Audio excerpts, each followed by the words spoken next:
জাতমান ছাড়া গরু কোনো সময় কিনে, কারণ হচ্ছে যে একটা জিনিস সবাই লিয়ে যদি ওই ওদের সব আমি চাই না। কারণ এখন হচ্ছে যে অনেকেই আছে ব্যাংক লোন করে হ্যাঁ, বিভিন্ন ভাবে গাভিগুলা খুব সংগ্রহ কষ্ট করে। করে তারা টাকা দিয়ে এই গাভিগুলো সংগ্রহ করে, বুঝলেন, কারোর ঋণের টাকা, কারোর কষ্টের টাকা।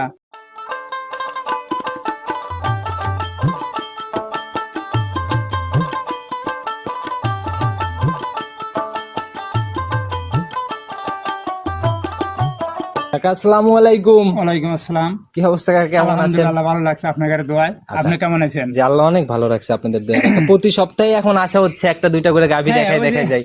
আমি তো অধিকাংশ ক্রাব গরু কিনে নিয়ে এসে বাচ্চার ডেলিভারি করার পর তারপরে কেমন লাইনে দেই। আচ্ছা, মানে এই যারা বাচ্চা প্রেগনেন্ট গাভী কিনতে ভয় পায় তারা হ্যাঁ, আপনার কাছ থেকে নিতে পারবে, নিতে এই পারবে। প্রসেসে আর কি আপনার হ্যাঁ, বিজনেস। আমার হলে এই business। আচ্ছা, তো সবার উদ্দেশ্যে পরিচয়টা দেন আগে। আমার নাম মোহাম্মদ আব্দুল সালাম, বাড়িটা চৌবাড়ি হারোপাড়া, থানা ভাঙ্গুরা, জেলা পাবনা। আচ্ছা, একদম পাবনা জেলা হারোপাড়া। আর কাকা দীর্ঘদিন নিয়ে ব্যবসা করে আসতেছে, অনেকদিন।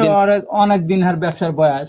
আচ্ছা আচ্ছা। বুঝতে পারছেন? আর আমি তারিখটাও বলে দিই, আজকে 21শে জুলাই 2024 রোজ বুধবার চলে আসছি সালাম কাকার খামারে। তো কাকা নতুন কালেকশনের কয়টা দেখাতে পারবো আমি আজকে? নতুন কালেকশনে এই একটাই দেখাবো, আর একটা আছে কিন্তু গোটা দেখাবো না। আচ্ছা, ওটা যারা নিতে চায় ভিডিও কলে দেখে নিতে পারবে। তো কাকা বরাবরই তো দেখতাম বড় বড় গাভী জাতমান ধরে হ্যাঁ, কিনতেন। আমি কাকা জাতমান ছাড়া গরু কোনো সময় কিনে, কারণ হচ্ছে যে একটা জিনিস সবাই লিয়ে যদি ওই ওদের সব আমি চাই না। আচ্ছা, কারণ এখন অনেকেই আছে ব্যাংক লোন করে হ্যাঁ, বিভিন্ন ভাবে গাভীগুলা খুব সংগ্রহ কষ্ট করে। করে তারা টাকা দিয়ে এই গাভিগুলো সংগ্রহ করে, বুঝলেন, কারোর ঋণের টাকা, কারোর কষ্টের টাকা। আচ্ছা, এই টাকা দিয়ে কিনে নিয়ে যায়, যদি সে গাভীতে সমস্যা হয় তাহলে কিন্তু ওনার স্বপ্ন শেষ, পুরো পরিবারটাই ধ্বংসের আর দিকে। তারপর ওই অধিশাপ, বুঝলেন না, আসলে মানুষের কিন্তু অধিশাপটাই হলো বড় অধিশাপ। জি জি জি। কারণ হচ্ছে যে একটা টাকা ভালো জিনিস নিয়ে যদি 5,000 বেশি নেওয়া যায়, ওনার কিন্তু ঠকা নেই। আচ্ছা, তো কাকা আরেকটা জিনিস কি, আপনার এটা তো কেবল সদ্য বাচ্চা, আপনি তো এরকম গাভী বেশি বিক্রি করেন। হ্যাঁ। তো এগুলাতে সুযোগ সুবিধা কিভাবে দিচ্ছেন, কিভাবে সঠিকভাবে দুধ যাচাই করবে, এই বিষয়ে যদি কিছু বলতেন। আল্লাহ দিলি ফেরে, বুঝলেন, আমার যেটা বলবো ওনা যদি লিয়ে যাবে, আর নাহলে ফেরে আমার বাড়িতে আসিয়ে দেখে শুনে দুধ দোয়া দেখে শুনে নিয়ে। প্রতিবেদনের সর্বপ্রথমে একটা ওভার বিগ সাইজের গাভী নিয়ে আসলেন, একদম সাদা কালো রঙের। আচ্ছা, জাত কি কাকা এটার? এটা হলো হলস্টাইন ফ্রিজিয়ান কাকা। হলস্টিয়ান ফ্রিজিয়ান জাত না? Holstein Friesian. আচ্ছা, দাঁত বয়স কেমন হলো? 4 দাঁত ছিল, 6 দাঁত হচ্ছে। 6 দাঁত হচ্ছে। আচ্ছা, কেবল একদম সদ্য বাচ্চা দিছে। আর আপনি তো এভাবেই বাচ্চা ডেলিভারি না, আমি তো গাবলি আসি বাচ্চা দিলি ফেরে ডেলিভারি তারপরে যায়। বাচ্চার বয়স কতক্ষণ হলো? এই মনে করে কেবল হইলো ধরেন। আচ্ছা, দেখি বাচ্চাটা সান্না বকন বাচ্চাকে একটু বকনা ভালো করে দেখেন, এখনো দাঁড়ানো শেখে নাই না? না, এই যে কেবল পাটা মানে এখনো ওইভাবে ঠিকঠাক হয় নাই। হয় নাই, বুঝলেন। আচ্ছা আচ্ছা, মোটামুটি ঘন্টা দুইকের মধ্যেই তো দাঁড়ায় যাবে না? হ্যাঁ, একদম। এই 1-2 ঘন্টা বন্ধ আচ্ছা, তবে বাচ্চার মনে হয় অনেক সুন্দর একটা পার্সেন্টেজ হ্যাঁ, করছে। একবারে 100%। আচ্ছা, গাভীর থেকে মনে হয় বাচ্চাই ভালো হয়েছে না? পার্সেন্ট বেশি। আচ্ছা, তো কাকা কিরকম আইডিয়া এই গাভীর থেকে কিরকম থাকতে পারে এই আল্লাহ দিলি বিয়ানে? ফেরে ধরেন 15-16 লিটার আইডি। আচ্ছা, উলান পালানের জায়গা দেখতেছি কাকা একদম ভাজ ভাজ হয়ে রয়েছে, জায়গা খালি খালি লাগে। টানিছি একবার, বুঝলেন। আচ্ছা আচ্ছা, টেনে দেওয়া হয়েছে না? হ্যাঁ, কত কেজির মতো রানলেন গাজা দুধ? তার 4-5 লিটার মতন গালছি কাকা। 4 থেকে 5 লিটারের মতো 5 অলরেডি লিটার। চলে আসছে। হ্যাঁ। আচ্ছা, তো এখন যদি কেউ আসে রানিং কাকা সারা দিনের গেজা দুধ কয় লিটার দেখতে পারবে? তাও তা আল্লাহ দিলি ফেরে ধরেন 10-12 লিটার দুধ আমি দেখা দিতে 10 পারবো। থেকে 12 লিটার দুধ একদম রানিং দেখাই হ্যাঁ। দিতে পারবেন। মানে বারবার টানবো আর বারবার মাপবো। আচ্ছা, এমনি শান্তশিষ্ট হবে গাবি? খুব শান্তশিষ্ট। আচ্ছা, দেখি আমাদের একটু শান্তশিষ্টটা দেখানোর ব্যবস্থা। একদম পিছনের সাইড দিয়ে যে উলান পালানের স্ট্রাকচার, প্রথম বিয়ানে এটা তো দ্বিতীয় বিয়ান না? এটা দিতে পারবো। প্রথম বিয়ানে কাঁচা বাচ্চা কেমন ছিল? আল্লাহ দিলি ফেরে 17-18 লিটার আগের বিয়ে দুধটা পাইছে। 17-18 ছিল প্রথম ল্যাকটেশনেই। হ্যাঁ। আচ্ছা, তো এই বিয়ানে আপনার কি রকম আল্লাহ দিলি idea? ফেরে এই বিয়ে তো আসার 2-1 লিটার বেশি হওয়ার কথা। আচ্ছা, একদম 4টা বাট একদম দহন করার মতো একদম স্কোয়ার বাট। হ্যাঁ, জেনে যা লাগে আল্লাহ দিলি ফেরে সব আছে, কিন্তু আসলে তো ভালো জিনিসের গৌরব থাকে আলাদা, বুঝলেন। আচ্ছা, অনেকেই ভালো করার প্রসেসিংটা চলতেছে, এখনো ক্লিয়ার হয় নাই। এটা না। মোটামুটি কতক্ষণের মধ্যে ক্লিয়ার হবে?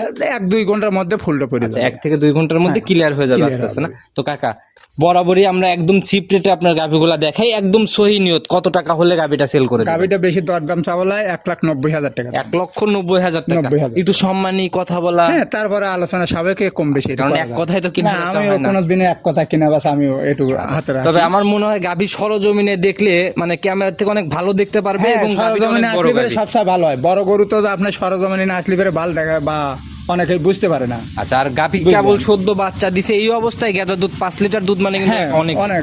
আচ্ছা, যারা বোঝে গাভীর বিষয় তারা এক নজরে এসে দেখলে দুধ মুধ দেখলে বুঝতে পারবে। কারণ হচ্ছে আর আগে ওই মানে প্রতিবেদন দেওয়ার লাগে একটা গরু ঠেকা তুলিলাম যে কাকারা আসলে ফিরে প্রতিবেদনটা দেবো। আচ্ছা ওই দিতিমিতি গাজা গালি নেই, হঠাৎ করে দেয় চা পাইছে গেছে। কিন্তু এমন একটা জিনিস ওদের আরো 10 দিন পর বাচ্চা দেয়, তাও কিন্তু বুকের কোনো সমস্যা না, কিন্তু বাচ্চা পেটে থেকে পড়ছে, যাই একটু টানিছি, বাচ্চা খাওয়াইছি, তারপর ওই গাজারের না গেলে দিলে ফেরে বুকটা চাপাইছে। আচ্ছা, এগুলো সম্পূর্ণ উপরওয়ালার হাতে, আসলে আল্লাহর কুদরত অন্যরকম কাকা। তো কাকা নিতে হলে তো যোগাযোগের প্রয়োজন, আপনার ফোন নাম্বারটা নিজে মুখেই বলে দেন। 017 জি 017 59, 59, 34, 34, 21, 21, 38। 38। ইমো হোয়াটসঅ্যাপ সব তো আছে।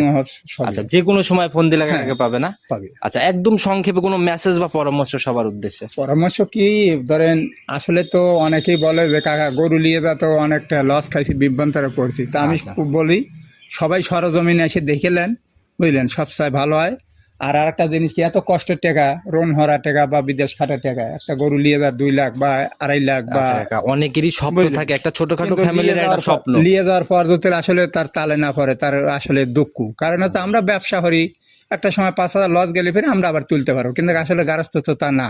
যারা নিয়ে যা দোয়াবি, পালবি, লাল পালন করবি, তারা তো বেচার উদ্দেশ্যে নেয় না। তারা নিয়ে যা যদি তাল ছাড়া বেতালে যায়, অনেকটা তাদের লস হয়। এর জন্য সবসময় আমরা সতর্ক করে আসি যে একদম সরজমিনে আসেন, সকল কিছু যাচাই করেন। আর তারপরে আমি সবাইকে বলি, একটু কষ্ট হলে ফেরে ভালো জিনিস কিনবেন, জীবনে ঠকবেন না, বুঝলেন। আসলে জাতমানের পার টাকা দিবেন, কিনবেন, ওটা কোনোদিন আপনার ফাঁকি দিবে না। কিন্তু আসলে অনেকে বোঝে না, আমার ডাজল দাম চাই এত টাকা, ওই বড়টা বেশি 2 লাখ, ছোটটা বেশি 2 লাখ, আবার বড়টা বেশি 1,80,000। আচ্ছা, এটাই কাকা, আসলে মানুষজন এখন সস্তা জিনিসের দিকে বেশি ঝোঁকে। আর এই অনেকেই আছে জাতমান ওইভাবে প্রপারলি ভালোভাবে চিনে না, চেনে না, নিয়ে বুঝলেন। যায় আপনার নানান ধরনের সমস্যা। এই যে বাচ্চাটা আল্লাহ বকনা বাচ্চা দিছে, যে বাচ্চাটা ও দুধ খেতে খেতে বাচ্চাটার দাম হবে 1 লক্ষ টাকা। আচ্ছা, সেটাই কাকা, আল্লাহ এগুলো দুষ্ট ছাড়া আল্লাহ ভালো লাগলে হয়। কিন্তু একটা বাচ্চার গুণে দেখা যায় আবার অনেক একটা গরু 10-20 হাজার টাকা কম হয়। আসলে তো এটা তো অনেকেই বোঝে না, আচ্ছা, বুঝতে এই পারছেন? জিনিসগুলাই বুঝতে হবে। আর কাকাদের এইখানে অন্তত এই গাভিগুলা, প্রেগনেন্ট গাভি কিনতে যারা ভয় পায় তারা এইগুলা নিয়ে যেতে পারবে, কারণ বাচ্চা ডেলিভারিতে কিন্তু অনেকেই ভয় পায়। অনেকেই ভয় পায়। তারপরে মেলাও ঝামেলাও হয়, যারা বোঝে না তাদের জন্য আসলে ঝামেলা। আচ্ছা, বুঝলেন। তো কাকা এখন 2 কাটা 2 মুখ বাড়া গেছে, আনলিয়ে দোয়াবি, আল্লাহ ভরসা, বুঝলেন। সম্পূর্ণ আবার উপরওয়ালার দেন হাতে। বাচ্চাটার মুখ টুক একবার হলুদ, ওদের মার মুখও হলুদ টলুদ একবার জেনে যা একদম লাগে। মানে জাত গাভি বলতে যা বুঝি, মানে একদম গোলাপি। মায়ের মুখে কাকা হলুদ বলতেছে, হ্যাঁ। গাভীর মুখও গোলাপি, বাচ্চার মুখও আবার গোলাপি। দাঁত দুল দেখালে তাও আমি দেখা দিতে পারি, সমস্যা নাই। আচ্ছা, দাঁত দেখাইতে হ্যাঁ, চাচ্ছেন? দাঁত দেখি দেখান। একটু ধরেন, তাহলে আমরা দাঁতটাও দেখে নেই সেই সাথে। অনেকেই বলে যে আবার বলবেন যে একটাই গাভি কেন দেখাইতে চাইলো দেখালো না। জালাল ভাই, কেন দেখাইলো না? আচ্ছা, দেখি এই একটু দেখেন, স্পষ্ট দেখছেন? ধরেন। আচ্ছা, এই যে দুই সাইডে এটা হচ্ছে ছোট কানি, আর এই পাশে হ্যাঁ, এটা ওই হচ্ছে যে ছোট বলেন, কানি। হ্যাঁ, এই বলেন। দুইটা হচ্ছে ছোট কানি। হ্যাঁ, আর আর আবার- 1, 2, 3, 4 মাঝে একদম 4 দাঁত। আচ্ছা, দেখছি চার কাকা, দাঁত দেখেন। লিগেলে একদম লিগেল তথ্য এটা। আচ্ছা, যারাই কিনবে সরজমিনে এভাবেই যাচাই করে করে নিবে। আর দেখেন ওর গাড়ে এত লোর, মানে জেনে যা লাগে আল্লাহ দিলি ফেরা সব দিতে, বুঝলেন। আচ্ছা, তো কাকা আজকে এ পর্যন্ত থাকি, ইনশাল্লাহ আবার তো আসতে হবে নতুন কালেকশন দেখাইতে। সে অবধি ভালো থাকবেন, সুস্থ থাকবেন। আসসালামু আলাইকুম। ওয়ালাইকুম আসসালাম।